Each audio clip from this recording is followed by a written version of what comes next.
Hoy tenemos un invitado muy especial. Está Arnaldo Canales aquí con nosotros. Él llegó muy temprano a la reunión. Arnaldo, gracias por estar aquí. Él nos va a estar hablando sobre educación emocional para la transformación social, bases para la legislación de aprendizaje socioemocional para América Latina. Arnaldo es doctor en educación y pedagogía, director ejecutivo de la Fundación Liderazgo Chile y presidente del Observatorio Latinoamericano de Salud Emocional. Ha liderado más de 550 intervenciones de aprendizaje socioemocional en contextos educativos, comunitarios y de políticas públicas en América Latina, consolidándose como uno de los referentes más influyentes en educación emocional a nivel regional. Es autor de la tesis doctoral que fundamenta la ley Modelo de Educación Emocional y Salud Mental, que actualmente se discute en el Parlamento latinoamericano, marcando un hito en la integración de las neurociencias, la pedagogía humanista y la salud mental en los sistemas educativos. Con más de 20 años de experiencia en formación docente, acompañamiento a infancia vulnerable y diseño de programas de didáctica emocional, ha impulsado propuestas innovadoras que articulan arte, educación y bienestar integral. Actualmente lidera una iniciativa internacional que promueve el uso de prácticas contemplativas y el desarrollo de la compasión en entornos escolares, inspirada en Compassion Institute de la Universidad de Stanford. Entonces, sin más preámbulos, Arnaldo, bienvenido y gracias por estar aquí. Muchas gracias, María Angélica, y a todos los presentes, también saludarlos cordialmente y por brindarme también este espacio que si bien todos estamos resonando con la educación emocional y cada uno participa en distintas dimensiones de un aporte, creo que siempre va a ser significativo poder tener finalmente estas instancias para poder resignificar la importancia de lo que estamos todos abordando. A veces las dificultades propias del día a día, perdemos el norte y a veces es importante hacer pequeños espacios donde podamos fortalecer esta mirada también, como decía al inicio, más esperanzadora de lo que tenemos como América Latina. Desde ese ámbito, entiendo, me puedes ahí corregir, María Angelita, más o menos 30 minutos, 35 minutos. Sí, tienes 30 minutos, Perfecto, 35. entonces voy a hacer una pincelada bastante, en honor al tiempo, bastante rápida, por lo tanto les voy a pedir las disculpas si es que no hay suficiente profundidad en las temáticas, pero quise darle una pincelada bastante amplia desde la evidencia científica, desde los datos que hoy tenemos y también mostrarle un poco lo que estamos incorporando en el Parlamento Latinoamericano con esta ley modelo para toda la región. ¿Ya? Y que de alguna manera también se basa, como decía bien Anita Angelita, con el tema de la tesis doctoral. Desde eso voy a partir compartiendo pantalla para mostrarle la presentación. ¿Ya?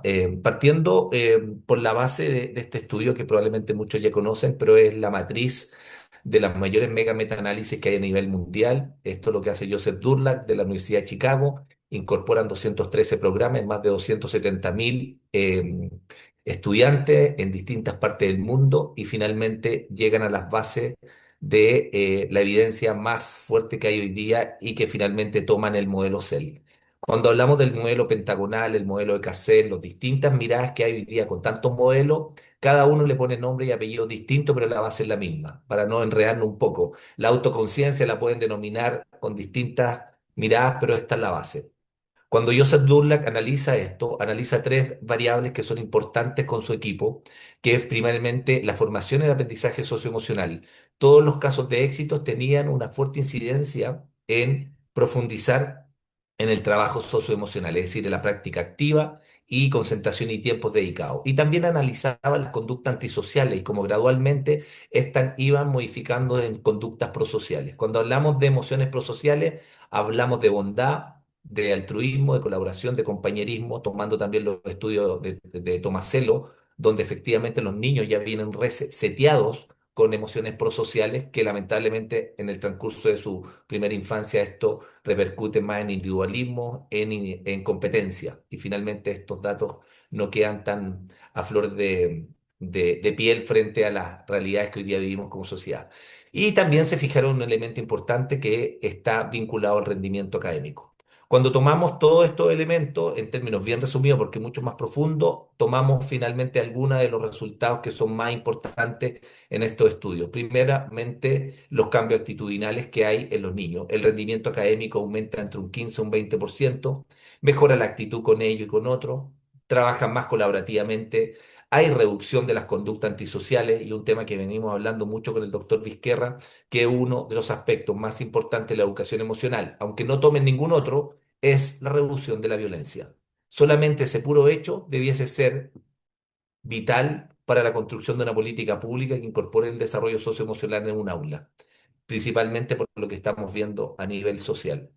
Eh, Desde ahí, lo que hace Joseph Durlac dice, los casos de éxito tienen 6 elementos importantísimos que tienen que estar incorporados. Esto no es solamente hacer una charla de educación emocional, no es un taller aislado, tiene que haber frecuencia en el trabajo de aprendizaje socioemocional, tiene que ser un trabajo activo. Lamentablemente seguimos teniendo cursos y programas socioemocionales donde todos están mirando las nucas y lamentablemente si esto no se hace constructivismo y se pone en la práctica, finalmente esto también queda, es poco, la savia nueva tampoco permea. Interacción y práctica, concentración y tiempo, horarios definidos, cabida real de los programas. Cuando hablamos de cabida real de los programas, hablamos de los planes educativos institucionales. Nosotros hoy día tenemos más de 26 colegios en la ONG que ya estamos incorporando dentro de los planes educativos institucionales. De hecho, tenemos alcaldías completas con más de 14 instituciones educativas donde allá hay horarios protegidos y hay cabida real de programas tanto en la formación docente como en el trabajo con niños. Y los no negociables que hace Joseph Durlac tiene que ver con algo que es clave, docentes preparados. Esto, insisto, no es la iniciativa particular de forma aislada, sino tiene que haber un trabajo en todas las prácticas pedagógicas tienen que tener evidencia científica, porque finalmente también la educación emocional tiene muchos detractores, que es una realidad. Y tiene que haber un apoyo en el aprendizaje socioemocional continuo, porque esto va mutando. Hay más de 30.000 investigaciones anualmente en educación emocional. Está lleno de papers, está lleno de metaanálisis. Estamos cayendo mucho en la estimulación de paper, pero finalmente no llegamos a que esto se implemente en el aula. Y un tema que no es menor, que lo incorpora también Joseph Durlac, y yo he sido testigo de esto, es que gran parte de los problemas que generan la implementación de educación emocional es la resistencia de muchos profesionales que no adhieren a esto. Principalmente desde el lenguaje coloquial nos encontramos con diferencias que tienen que ver, algo que yo menciono muchas veces, hablamos de emociones agradables, desagradables, placenteras, displacenteras, oportunas, inoportunas, buenas, malas, y finalmente hay una dispersión frente al lenguaje. Y cuando hablamos del lenguaje coloquial, tiene que ver con que tenemos que incorporar el lenguaje técnico. Cuando hablamos de emociones, hablamos de valencia, hablamos de presencia o ausencia de bienestar. Y eso tiene que ver cómo hoy día la ciencia incorpora el concepto negativo positivo. No es porque sean buenas o malas, tiene que ver con la energía y particularmente con lo que hoy día se ponen de acuerdo gran parte de la ciencia con respecto a una mirada transversal desde el mundo académico. Por lo tanto, también es importante entrar en la parte más técnica para poder incorporar esto frente a los argumentos que obviamente en el mundo académico también se debaten frecuentemente. Tenemos muchas mixturas frente a las miradas que hay sobre la educación emocional, por lo tanto, aquí yo creo que hay que tener siempre líneas incorporadas.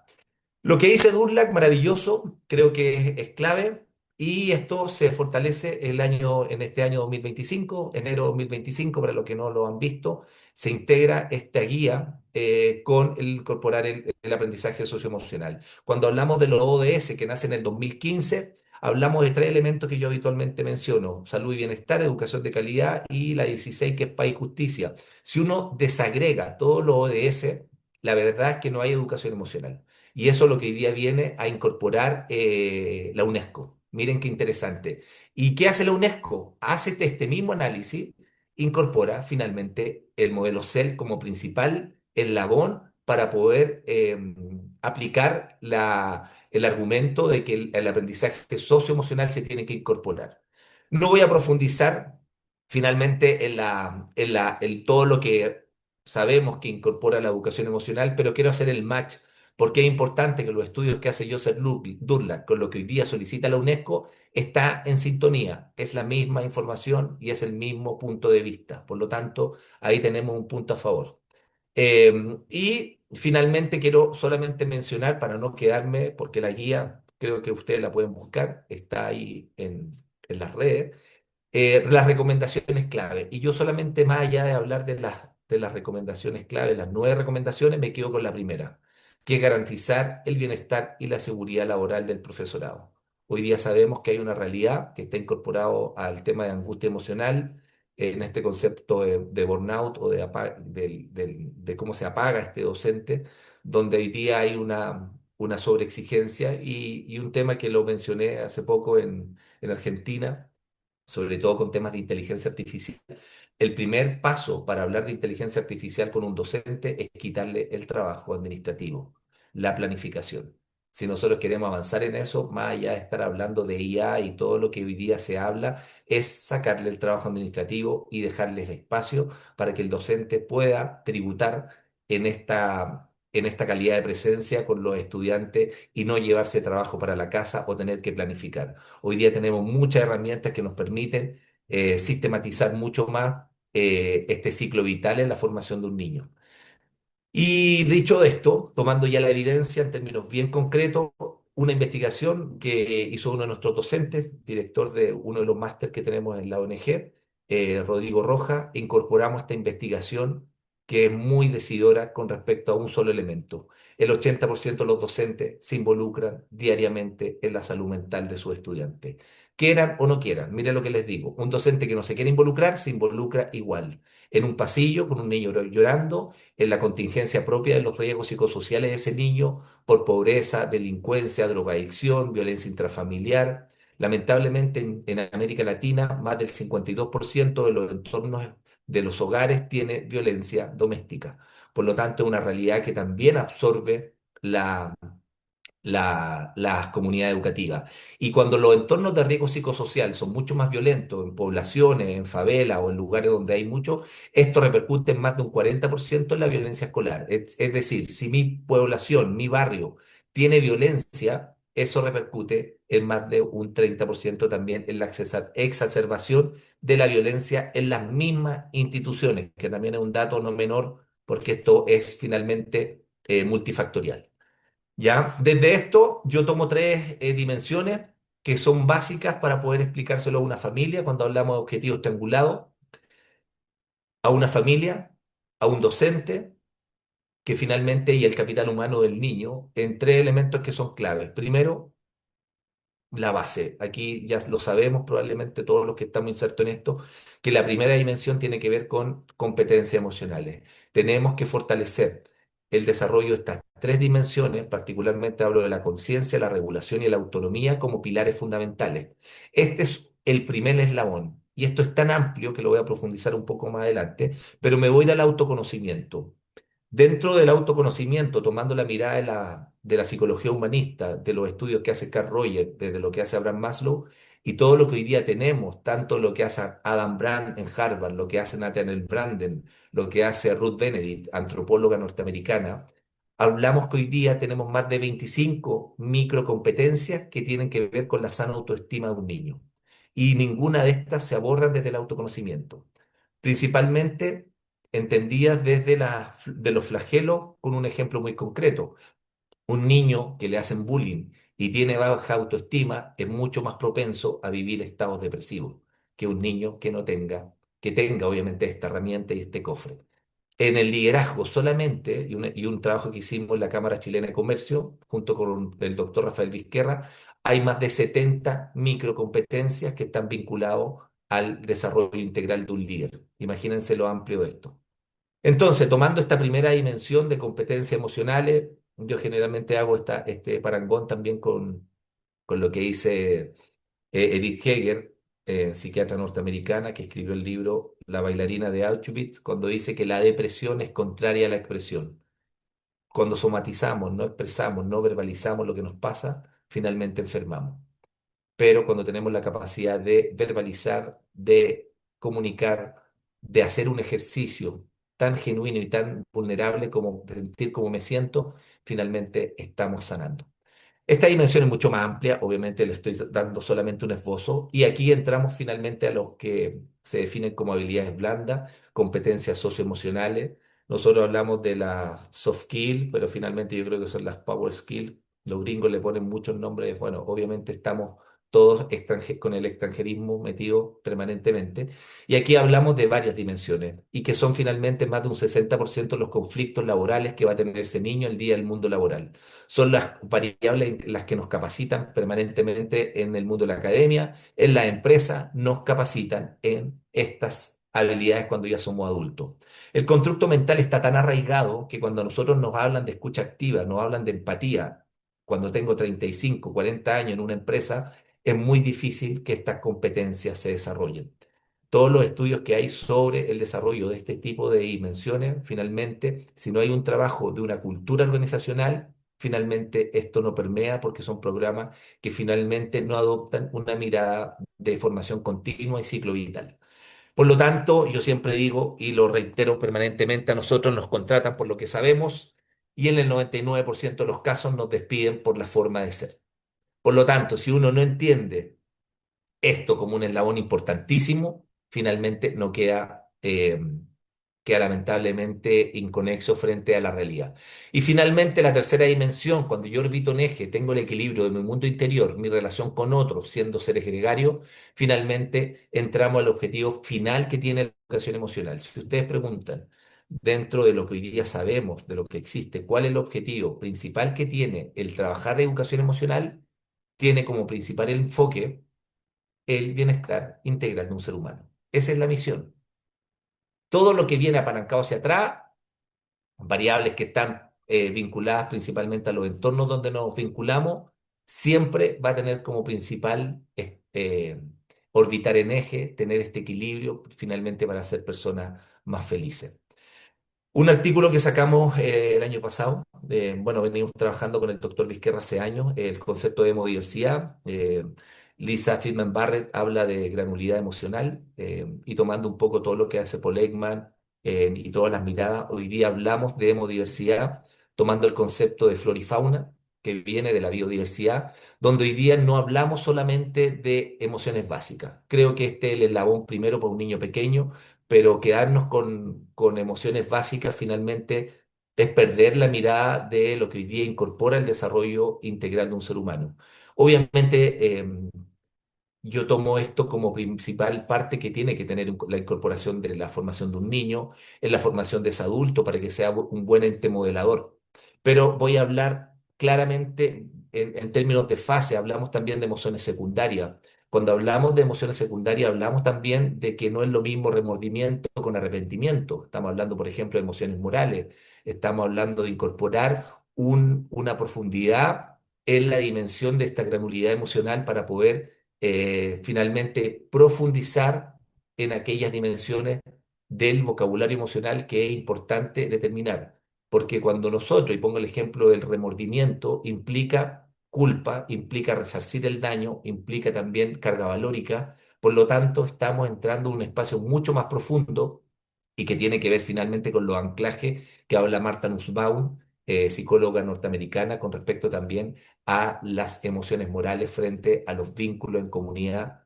Y tal como decía Aristóteles, nuestro rechazo condena a ciertas conductas que no son virtuosas en los vínculos que tenemos en sociedad. Solamente pongo estos dos elementos de Kahneman y Taylor cuando hablamos de educación emocional. También tenemos que entender que hoy día las decisiones económicas y generalmente no pasan por lo racional, pasan por lo emocional. Y tomo finalmente estos dos eslabones porque tenemos que también entender cómo hoy día los jóvenes están supeditados frente al tener, al tema de la posesión. Yo hablo del concepto de riqueza lo simple. Si un joven, un adulto inclusive, no incorpora esa necesidad insatisfecha que tiene que ver, por ejemplo, con decisiones de compra, final repercute también en temas de ansiedad, con el tema vinculado a la dopamina, a los placeres inmediatos, y ahí hablamos de emociones integradas, hablamos de emociones incidentales, que son importantes también en la construcción del ser humano. Ojo, que este es un tema no menor. Vayan al closet de su casa y vean cuántas cosas han comprado que no utilizan y cuántas cosas también están afectando la salud mental frente a temas que hoy día no están tan resueltos. Emociones de trascendencia.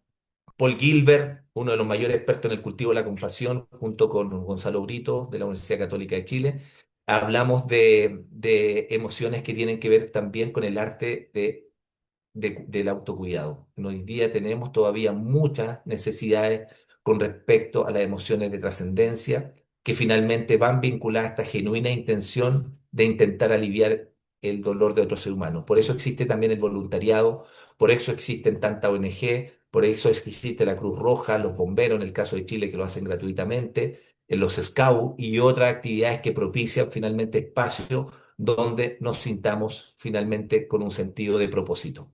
Esto es un tema mucho más profundo, abarca varias dimensiones. De hecho, yo hago una clase casi de 4 horas en uno de los programas de formación solamente en esta dimensión, tomando la especialización que hice yo en la Universidad de Stanford en el cultivo de la compasión, lo cual también es muy importante porque aquí también le damos un poquito de sentido también a nuestra vida.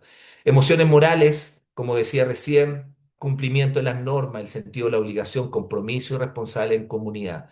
Yo tuve hace un tiempo atrás, yo hago la cátedra en las escuelas oficiales de Carabineros de Chile, lo hacemos también en las policías de investigaciones y este tema es obligatorio. Hoy día tenemos lamentablemente que abordar un tema que no está presente en la familia. La carga valórica que se hacía casi en un 30% en la sobremesa de nuestras casas, hoy día no está abordado. Cuando hablamos de eh, rabia social, aversión social, hablamos también de vergüenza moral, hablamos de carga valórica y eso es importante incorporar el sentido de la obligación, en el rechazo y condena, por ejemplo, a la corrupción. Hoy día los pilares que sustentan los valores de las personas están todos corrompidos, principalmente porque estos temas lamentablemente ya nos abordan en la familia y no podemos quedar finalmente desvalidos frente a una necesidad que tenemos. Fíjense que finalmente todos los conceptos que hablamos de bienestar, incorporamos dentro de esto el concepto de bienestar y ciencia, que es la flor de Venecia, donde hoy día tenemos que hacer un trabajo profundo en el trabajo de fortalecer el autocuidado desde una mirada integral. El bienestar no solamente está vinculado a una dimensión, sino son 6 dimensiones que son finalmente las que están ampliamente difundida y en este sentido solamente las menciono: el bienestar físico, material, profesional, emocional, social y espiritual. Este es un tema muy bello, por lo demás todos los estudios que hace Tal Ben-Shahar, Barbara Fredrickson, Martin Seligman y todos los que hoy día han hecho estudios tomando lo que hacía Epicuro desde la mirada de los griegos y todo lo que dice Aristóteles con respecto a temas de bienestar. Creo finalmente que aquí hay que ponerle el acento porque muchos de nosotros, inclusive trabajando en educación emocional, no somos conscientes del impacto que tiene en nuestra salud mental. Es decir, no hay espacio ni para, no, para cuidar nuestro cuerpo, no hay espacio ni para alimentarnos bien, ni para poder tener un buen ciclo circadiano, ni incorporar inclusive los vínculos relacionales en sociedad o espacios para nuestro mundo espiritual.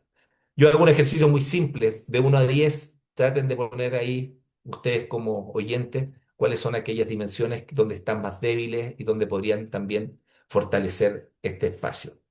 Emoción epistémica, mucho me piden en las universidades abordar esto los profesores, que son muy buenos ingenieros, muy buenos arquitectos, pero no son docentes, y hoy día gran parte de los problemas de salud mental vienen apalancados por la carencia que hay en formación en emociones epistémicas, que son aquellas que impactan en las experiencias de aprendizaje de los estudiantes. Si un niño está frustrado, tiene miedo, rabia, impotencia, inseguridad, desesperanza, impacta obviamente en esta experiencia. Si le despertamos la curiosidad, el asombro, el interés, la intriga, la satisfacción, el regocijo, ¿ah? Y podemos trabajar la frustración como una manera de articular la resiliencia en los niños, obviamente estas emociones también son vitales. Cuando hablamos que la disposición emocional es la que determina la capacidad de aprendizaje, claramente estamos hablando de emociones epistémicas. Por lo tanto, aquí hay un tema también importante. Dicho esto, tomo lo último como datos generales, lo que hace Ken Bain con respecto a que todos los estudios que se han hecho durante los últimos 15 años con respecto a los mejores profesores toma muchos elementos en este análisis. Y finalmente, los resultados que hay de los mejores profesores a nivel pedagógico tienen variables que están insertas principalmente en estas competencias. Aprendizaje significativo, el docente debe incorporar esto, el entusiasmo y la pasión, el compromiso, ajustarlas y adaptar los métodos de enseñanza a la necesidad de los estudiantes, incorporar aula inclusiva, motivadora, buenas prácticas de feedback. Lamentablemente hoy día seguimos viviendo docentes que incorporan la ironía y el sarcasmo en los vínculos relacionales que tienen con los estudiantes, fomentan las relaciones y entre otros elementos que obviamente cada uno por sí mismo es una dimensión muy, muy potente que podemos profundizar más adelante. Voy de lleno en estos últimos 10 minutos. Lo que hicimos en el Parlamento Latinoamericano. Para los que no saben, el Parlamento Latinoamericano es aquel parlamento que convoca a todos los Estados miembros de América Latina, de toda la región, donde hay representantes de cada país que discuten y debaten leyes modelos que tienen que ver con necesidades que son transversales. Leyes de inteligencia artificial, leyes de inclusión, leyes de migración, y en eso también nos llamaron para participar en la ley modelo de educación y salud mental para América Latina. Toman la tesis doctoral que durante 5 años la estuvimos abordando con respecto al tema socioemocional y desde esa base es que hemos estado trabajando con distintos congresistas de Perú, de Bolivia, de Chile, de México para incorporar esto como política pública. Hicimos todo un trabajo de clusterización respecto a todo lo que hoy día hay, tanto en México, Argentina, Costa Rica, Colombia, Chile, las distintas leyes, algunas que han resultado, otras que no, y finalmente, dentro de esto, tomamos varios elementos que son importantes considerar. A favor de esto, cuando se discute, porque aquí hay congresistas que no quieren esto, a favor hay unificación, hay más eficiencia, un impacto amplificado, hay acceso equitativo, hay una promoción también fuerte de la salud mental, la reducción de conflictos, inversión a largo plazo. Pero fíjense que cuando vemos la resistencia de muchos congresistas, tiene que ver con una imposición cultural, el tema de la burocracia, la resistencia política, que hay también los costos financieros, que eventualmente algunos se oponen por eso, diferencias culturales, desafíos en la implementación y finalmente un tema no menor, recuerden que tanto la educación y la salud, principales eslabones, son monedas de cambio para los gobiernos de turno. Generalmente lo que hace un gobierno cuando implementa modificaciones a temas de leyes muy buenas, como recuerdo una pilipaga que salió en Colombia y después la eliminan, afecta gravemente. Entonces los gobiernos de turnos van implementando medidas según los gobiernos que van apareciendo, pero no hay una política de Estado.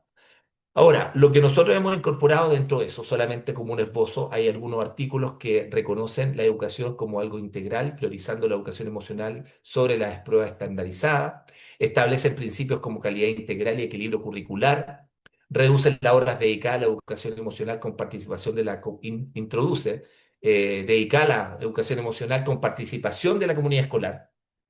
Y por otro lado, incorpora también la inclusión transversal de los aprendizajes socioemocional en todas las universidades para preparar a los futuros profesionales. Uno de los elementos que tiene la ley de educación emocional en Chile es que la ley de universidades estatales en el artículo 1 que rige la formación de formadores, y que yo he leído muchas leyes que son muy parecidas, hoy día todavía las carreras de pedagogía no tienen incorporado educación emocional. Esto es gravísimo porque los próximos profesores que están saliendo de las carreras están el día de mañana trabajando con niños y todavía no le enseñan formación socioemocional. Un dato de la causa, nosotros tenemos 3 diplomados todos los años en la ONG, donde tenemos los mayores referentes de Hispanoamérica y tenemos más de 400 profesionales, es decir, estamos hablando de casi 2.000 docentes todos los años, solamente en el diplomado que se forman y en el máster estamos llegando casi a 3.000. Primero porque es muy caro formarse en las universidades y por otro que no hay espacio para formarse en las universidades porque no existe esta dimensión. Hay algunas iniciativas claramente que están avanzando. En Chile ya tenemos 3 universidades que incorporan en las mallas curriculares esto, pero todavía hay mucho por hacer. Les comento algunos elementos que se incorporan como estrategias de implementación, la integración en el currículum escolar, fomentar la especialización de los docentes en metodologías de enseñanza, educación emocional, uso de metodología activa, estamos hablando de aprendizaje basado en proyecto, colaboración. Nosotros tenemos una pasantía en Málaga, que este año también se implementa, donde vamos al Colegio Marromera. No sé si los que no lo ubican, le invito a conocerla, una gran pedagoga, donde ya se incorpora multigrado. Los niños trabajan con niños de otras edades, incorporan el trabajo colaborativo, aprendizaje basado en proyecto. Y lo que hacen fuertemente, y que me quedó muy grabado, es que no, los niños aprenden lo que quieren aprender basado en las dimensiones que el sistema le impone, pero no es en base a lo que los adultos planifican. Los niños planifican su educación. Participación en comunidad educativa, implementación de escuela para padres. Yo hablo siempre de los objetivos triangulados, que son importantes. La familia, en la formación de este profesorado y el capital humano del niño. Bueno, y muchos otros elementos en la integración de esto está obviamente incorporar módulos de educación emocional, metodología de aprendizaje basado en proyectos, promover actividades extracurriculares y uno de los aspectos importantes que también tiene que ver con un docente que tiene que tener elementos desde la didáctica, ¿ya? Porque es importante esto, es un trabajo activo. Evaluación y seguimiento del impacto de la educación emocional, la colaboración de la familia, etcétera, etcétera, etcétera. Y bueno, algunos elementos basados en principio de la neurociencia, el mindfulness, la meditación, ejercicios de respiración. Hay muchos colegios que hoy día ya lo están haciendo. Nosotros tenemos uno que tiene acreditado con sello, donde todos los niños, al inicio de clase, más de 900 niños, hacen un trabajo de atención plena al inicio de clase. Bueno, para implementar esto, en términos bien generales, en honor al tiempo, tenemos basados cuatro pilares que tienen que ver con la sensibilización. Cuando hablamos de involucrar la comunidad educativa, es conocer y saber de educación emocional. Los planes educativos institucionales que se sumen gradualmente, esto dentro del trabajo en aula. Hoy día entregamos sello y acreditación, es decir, una cultura basada en aprendizaje socioemocional. Nosotros tenemos un dato que lo vamos a sacar prontamente, que tiene que ver con aquellos colegios que están certificando y tienen sello en educación emocional que incorpora junto con el equipo que estamos trabajando, donde lo certifica el doctor Rafael Vizquerra. eh, las matrículas aumentan. Miren qué interesante esto, porque el padre finalmente cuando ve que los colegios tienen sello en educación emocional, dicen, bueno, este colegio propicia espacios de excelencia académica, pero también se está preocupando de la salud mental de mi hijo. Y eso finalmente hoy día es un gran plus para que la institución educativa lo incorpore. Y finalmente, raíz de identidad, programas curriculares, co-curriculares también, con horario, formación sistémica continua y con recursos pedagógicos. Dentro de los recursos pedagógicos, nosotros hemos hecho un trabajo fuerte con Begoña Ibarrola, con Rafael Vizquerra, tomando todos los ciclos de formación de un niño con estos programas de formación en educación emocional, donde hay material para el padre, ya le entregamos el material para que durante todo el ciclo escolar los niños puedan aprender, puedan tomar esta información y puedan incorporarlo. Esto también es importante porque material, obviamente siempre es importante incorporar el recurso pedagógico. Y hoy día yo creo que todas las instituciones, nosotros ya estamos trabajando en México, estamos trabajando en Bolivia, estamos trabajando en Chile, en Argentina, también con el Ministerio de Educación. Prontamente vamos a firmar un convenio con CABA, con la provincia de Buenos Aires, donde están solicitando también incorporar esto, donde se acrediten a los colegios en aprendizaje socioemocional. Bueno, 30 minutos con 58 segundos. Hice lo más rápido, ni mi charla TED fue tan rápida, así que he terminado de explicar y obviamente la invitación que siempre les digo a todo el mundo, yo siempre creo que la educación emocional sí puede ser un eslabón importante para la transformación social. Los que están acá estamos convencidos, pero esto siempre es aquellos que tienen resistencia muchas veces a esto. Así que bueno, muchas gracias. Ahí está mis redes sociales y mi correo por cualquier cosa que necesiten, ahí siempre disponible para poder apoyar.